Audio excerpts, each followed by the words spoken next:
Hello, testing, testing.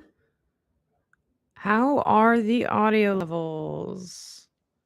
Still kind of not the most reassuring. Let me make sure. I'm going to try and troubleshoot this on air. It should be working.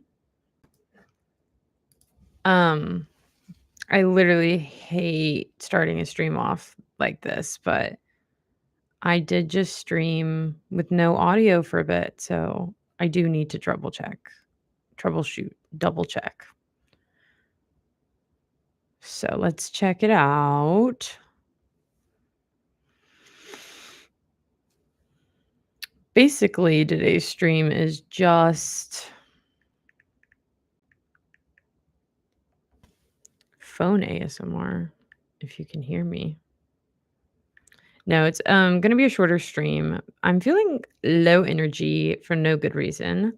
But I'm gonna try and keep the vibes up. It's a big week. It's election week here in America. We had fall back, so we gained an hour.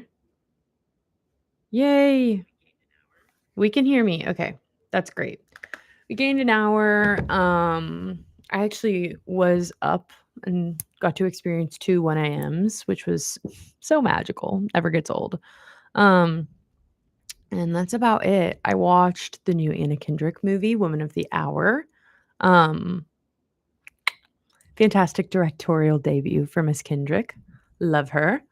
Um, and that's about it for the most part. Those are the highlights. I won't delve into too much. As you can tell, I'm pretty low energy. I'm having a harder time speaking. But this morning I got in and I had a marketing meeting. We are starting some new exciting things on that front. So had a meeting for that. Um, One of my bosses stopped by with some logo notes. So I've spent the afternoon working on some of those changes, in addition to other miscellaneous things that are not Driven Catalyst related necessarily. Um, so that's been my day. That's kind of it. Oh, I made a TikTok and posted it. Not the best. Generally, I make around 4 to 5 a day, and then we'll either draft them or post them. But I only was able to do, like, 1 today. Kind of just trying to get a good sense of what trends are going to be, uh, fun for the week, the next few weeks. Right now, a lot of the For You pages are I say For You pages because I have my own personal one, and then I have the company account, of course.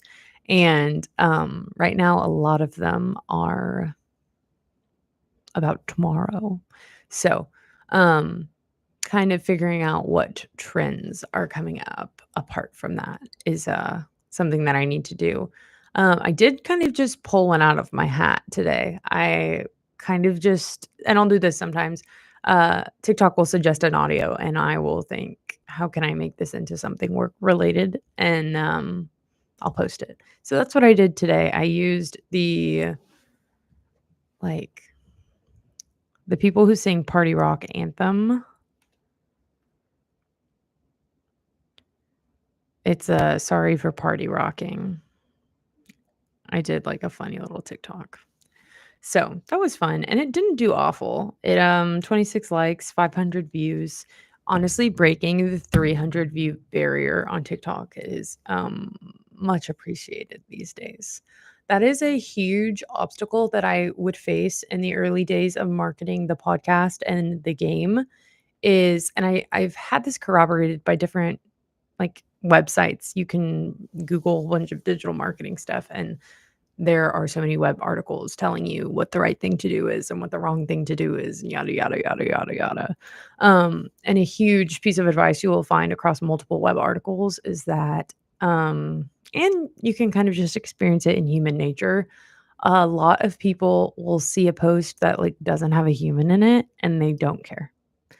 And so in the early days, um, a lot of our marketing stuff was CapCut filters, which would do okay because they are like trend extensions. And so I think they would kind of do a little bit better numbers, but I would find that like some TikToks would get like 0 views.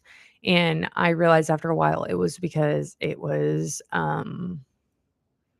like either imported video or it was a video that didn't have any human face on the screen, or it was like screen recorded, and that was like getting flagged, I think, by the algorithm slash people were just not interacting with it because it was just a screen recording. So that was a definite obstacle we had to overcome. And we have a bit, but yeah, it was pretty demoralizing for a bit because I would put a lot of effort into doing like graphics and then screen recording the creation process for the graphics. Trying to think of like the different stuff that I watch and like the content I enjoy and find the intersection for our target audience and think about the different ways to reimagine these things that I and my friends engage with, um, and that I perceive to be like the big trending thing, and make it Driven Catalyst, make it its own thing for Driven Catalyst, and they would flop. So early on, I was doing some like target audience research, and I was thinking, hey, like this section of TikTok that's super into sci-fi, that was super active was book talk, like readers, people who talk about the books they read on TikTok. And so I was like, okay, we need to get to book talk, but we have to have something to offer or at least pique their interest. And so us having a graphic novel app that animates as you listen to Eagle 9 Locked seemed like an area of interest. And talking a little bit about artificial intelligence and the rise of artificial intelligence and the different, I don't know, the debates that were going on about it, about its impact. Um, and all of these different things that like kind of were thematically situated within Eagle 9 Locked. And then in terms of like vibe, just vibes, fit into that same category.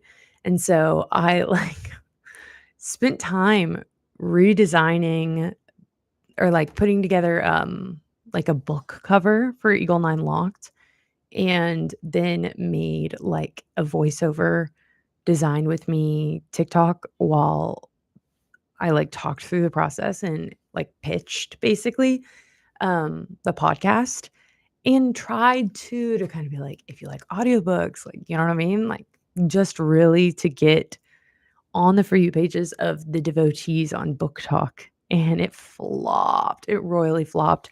I, to this day, think it's like one of our lowest performing TikToks, and it just devastates me because I worked really hard on it. And I kind of just, I mean, now I live stream all the time. But at the time, it was like I kind of stream of consciousness was talking through it. And I wasn't, yeah, man, 100 views. 100 views. I like was pretty proud of what I was able to accomplish off the cuff, trying to just pitch Eagle 9 Locked and talk about some of the themes explored in it. I was like, kind of like, okay, this is good. This is good. And I love interacting with content like that on TikTok. And so I really thought that it would land at least with some people, and it did not. So if you're watching this in the future and this account has blown up, please go back and pay that TikTok some love. I was really proud of it at the time. Some other stuff I did. I think I've already talked about this. I did a comic book cover for all of the Eagle 9 Locked episodes, which it's so funny because at the time I was super proud of the book cover, but the comic book covers I'm very proud of. I've been cleaning around the house and I just found I have a t-shirt. I ordered a t-shirt from my Redbubble with one of the comic book covers on it, and I just found it the other day. I kind of when things kinda just go missing? It had kind of just gone missing, and I think that's because it's, like, a white shirt, and I have a lot of, like, white T-shirts as, like, basics. So I think it kinda just got, like, lost in the mix. But yeah, the comic book covers. And then around San Diego Comic-Con time, again, it's like I know the sci-fi community is gonna be scrolling through their feeds, and the bulk of what they're going to be seeing and interacting with are, like, new toy launches, new San Diego Comic-Con exclusives, all these different things, that again, like, as a sci-fi fan, I see them on my feed, and so the idea of like making our content fit into that, but also stand out and pull in new audience members um, was the hope. And so I made pretty cool. Let me see. The Funko Pops, of course, are like you can't get away from them at conventions. So but instead of Funko Pop, I did Pod. So instead of the Pop logo, it says Pod, like podcast, right? And I turned Max into a Funko Pop. And then I did Brooke as a Barbie doll because that was the rise of the Barbie movie or the height of the buzz of Barbie. Um, And then I turned Fuse into I have one right here, one of the Star Wars card back, like this kind of design action figure, like the classic, right? Um, and part of that too was using different photo tools to make it look sculpted, like to make different imagery of Fuse look like an actual action figure sculpt. And they turned out so cool. Let me just go to my work folder and my photo library. That probably will be better luck. And trying instead of trying to just find it in my photo archive. I'm not finding it. Doll maybe will bring it up. No, but do you want to see what I have? I have a nutcracker. I have a Bratz doll that looks like Taylor Swift saved. I have an American Girl doll meme with Lucy Dacus lyrics on it. That's hilarious. And then I have pictures of the Bratz boys because no one ever talks about them because it's kind of like they don't matter, but that's like my favorite medium insult. That's my favorite very tame commentary on like someone's vibe. For example, if I'm watching like a TV show, a reality TV show, and like I don't know, the guy just has like spiky gel hair, Jenko jeans type vibe. I'll be like, he looks like a Bratz boy. And it's like, again, it's like very medium. It's not even an insult. It's just like an observation. Um, and I watch reality TV with like there is a group of friends that I watch a lot of reality TV with, and so we have a group chat that is called Bratz Boys because I renamed it that at one point just randomly. And so that's what that photo is from. That's like our profile picture for that group chat is the Bratz Boys.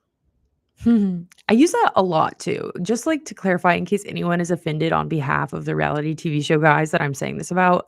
Um, there was, like, a series of Bratz dolls too that, like, went to a ski lodge, like, it was, like, ski lodge Bratz, and arguably some of the best Bratz dolls outfits were from that, like, era of or, like, that, like, holiday release or whatever.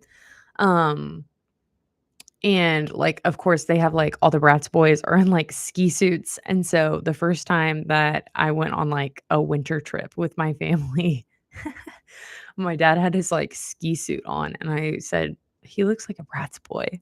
Um, so again, it's like I'm using it with great glee and affection. But it's an observation, it's commentary, you know? So, did you hear that? That was crazy. I don't know what that is. On that note, I better go make sure that, like, nobody's getting abducted by aliens outside. I hope you're having a great Monday. I will check in tomorrow again on live stream. Hopefully, I will have more productive things to talk about. But I hope you are having a great Monday. I hope fall back is treating you kindly. I know it can be hard on some people, do not like it getting dark so early. And I would implore you to, if you are one of those people that is really bogged down by getting dark so early, examine your lifestyle and think, could I go into work an hour earlier? Could I just ignore this time change? Because that's a little bit what I started to think about. It kind of doesn't affect me. I'm kind of a night owl and I have a hard time waking up. So it kind of is helpful for me. And I know that's annoying. I know a lot of people hate the time change. And I'm with you too, because it is like a little like at this point, it's like on my drive home, like it'll be getting dark, which is like not fun. It's not ideal, right? Um, but I guess I don't know. It is productive for my particular circadian rhythm. But still, as I approach fallback every year, I think, especially since starting working, a lot of things are a lot less rigid for me. Like I could show up to work an hour earlier and just leave an hour earlier. And so I have definitely thought about like, hey, what if I just like ignored the time change? What if this just didn't exist for me? And I feel like a huge part of what makes the time change so intimidating and awful for a lot of people that like deal with like seasonal depression and stuff like that is like probably to some degree feeling so stuck and claustrophobic and like bleh. So just like if there's anything you can do in life to like feel like you're a little bit more in control. Um, if it means waking up an hour earlier and like, kind of just being up an hour earlier, and then maybe you'll get tired a little bit earlier. Like, if something like that would help for you, maybe you do that. Maybe you wake up in the morning and read or watch Golden Girls. That's what I did in middle school. Um, Again, not trying to make light of the impact that this time change has on a lot of people, but, just want you to know I'm rooting for y'all, and you're not as stuck as you may feel if you are feeling stuck. Okay, ta-ta for now. I will see you tomorrow. Hope you're doing well. Bye. Heart hand.